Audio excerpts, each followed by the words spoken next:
Suatu ketika, awan hitam terlihat mengelilingi kaum Gad. Dengan angkuhnya, kaum Gad memandang langit tersebut dan berkata kepada Nabi Hud, "Lihat awan itu yang menandakan hujan turun sebentar."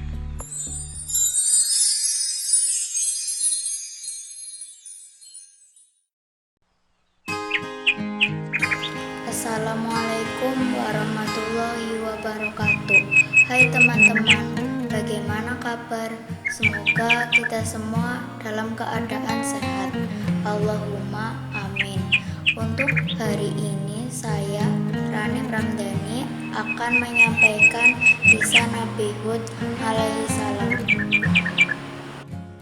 Nabi Hud hidup sekitar 2320 sampai 2450 sebelum Masehi. Dia adalah putra Abdullah bin Ribah bin Syam bin Nuh. Beliau merupakan salah satu keturunan suku Gad. Letak geografi suku Gad berada di utara Hadramaut antara Yaman dan Oman.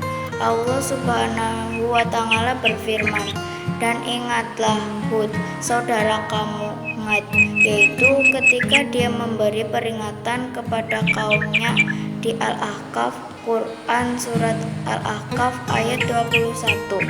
Suku Gad merupakan suku tertua sesudah Nabi Nuh. Suku Gad ini tidak mengenal Allah Subhanahu wa Ta'ala, pencipta alam semesta. Mereka membuat patung-patung yang diberi nama Syamud dan Al-Hattat dan disembah sebagai Tuhan mereka. Menurut kepercayaan, patung tersebut dapat memberikan kebahagiaan, kebaikan, dan keuntungan, serta dapat menolak kejahatan, kerugian, dan segala musibah. Setelah Allah menurunkan air bah kepada kaum-kaum kafir zaman Nabi Nuh, orang-orang yang beriman pun diselamatkan dari bahaya maut tersebut. Usai peristiwa banjir dahsyat tersebut, kaum Nabi Nuh yang mukmin melahirkan anak dan cucu sebagai keturunan mereka. Setelah lahir, anak cucu mereka kemudian hidup terpencar di seluruh pelosok yang berjauhan. Mereka berjauhan dan terbentuk menjadi suku, kaum, dan bangsa. Masing-masing golongan, suku, dan bangsa berkembang menurut adat kebiasaan atau tradisi masing-masing. Nabi Hud pernah berkata kepada kaumnya, "Wahai kaumku, sembahlah Allah. Sebenarnya tiada Tuhan bagi kamu selain daripadanya. Kamu hanyalah orang-orang yang mengadang-adakan perkara yang palsu terhadap Allah." Namun kaum Ad masih enggan menerima ajaran Nabi Hud. Beliau tidak putus asa untuk mengajak kaumnya kembali ke jalan yang benar. Dia berseru kembali kepada kaumnya agar bertaubat. "Wahai kaumku, mintalah ampun kepada Tuhan kamu. Kemudian kembalilah taat kepadanya, supaya menghantarkan kepada kamu hujan lebat serta menambahkan kamu kekuatan di samping kekuatan kamu yang sedia ada. Dan janganlah kamu membelakangkan seruanku dengan terus melakukan dosa." Kaum Ad pun menjawab, "Wahai Hud, engkau tidak membawa kepada kami sembarang keterangan yang membuktikan kebenaranmu dan kami tidak akan meninggalkan penyembahan Tuhan-Tuhan kami dengan sebab kata-katamu itu. Kami tidak sekali-kali percaya kepadamu." Suatu ketika, awan hitam terlihat mengelilingi kaum Gad. Dengan angkuhnya, kaum Gad memandang langit tersebut dan berkata kepada Nabi Hud, "Lihat awan itu yang menandakan hujan turun sebentar lagi."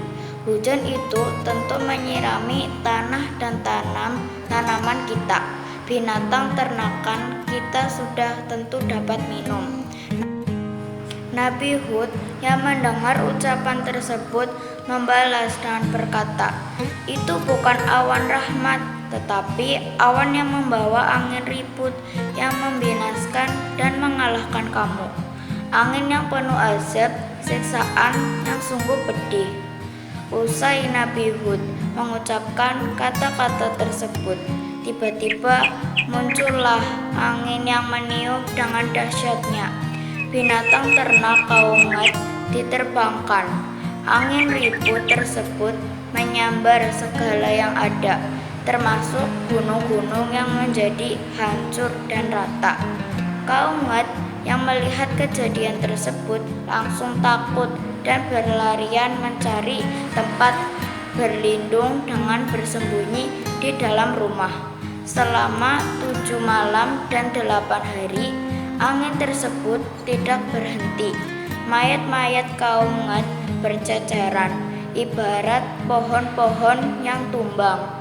Hanya Nabi Hud dan pengikut setianya lah yang selamat dari azab yang diturunkan oleh Allah Subhanahu wa Ta'ala. Demikian teman-teman sekelumit kisah Nabi Hud alaihi salam. Semoga kita dapat mengambil hikmah dan pelajaran dari kisah tersebut. Wallahu a'lam bishawab. Wassalamualaikum warahmatullahi wabarakatuh.